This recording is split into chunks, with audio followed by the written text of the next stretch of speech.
Visuotiniai jungtinių tautų tikslai po padidinamųjų stiklų.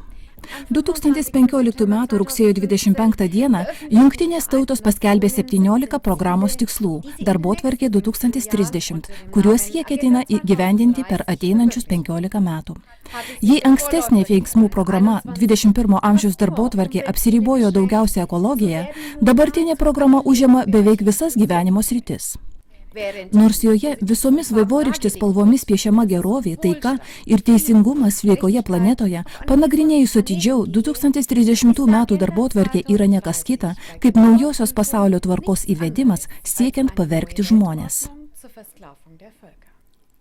Bet apskritai yra numatyti tokie įrankiai. Bankų centralizavimas, grynųjų pinigų panaikinimas, siekiant visiškai kontroliuoti verslo santykius. Pasaulinis maisto gamybos valdymas kelių korporacijų rankose, veikiančių visų pirma genetinės inžinerijos pagrindu.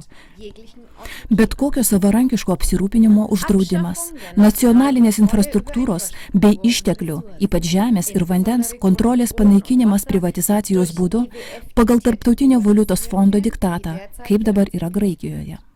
Nacionalinio suvereniteto panaikinimas visame pasaulyje, griežto globalaus informacinio monopolio įvedimas. Visuotinė kontrolė, sąmonės kontrolė mobiliųjų telefonų pagalba. Taip vadinamos laisvosios prekybos zonos TTIP ir CETA, kad Europa būtų absoliučiai pavaldi JAV bankų oligarchijos diktatui. Privalomi mokesčiai bet kokiu pretekstu, pavyzdžiui, aplinkosaugos, pabėgėlių srityje ir taip toliau ir panašiai. Grobuoniški ir sukrečiantys JAV ir NATO karai, po taikių ir demokratiškų kabutėse misijų kaukę, su tikslu užtvindyti Europą pabėgėliais, destabilizuoti ir galutinai pavergti.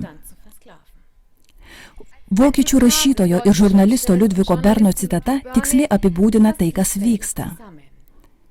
Vyriausybės serga, o lovoje tenka gulėti žmonėms.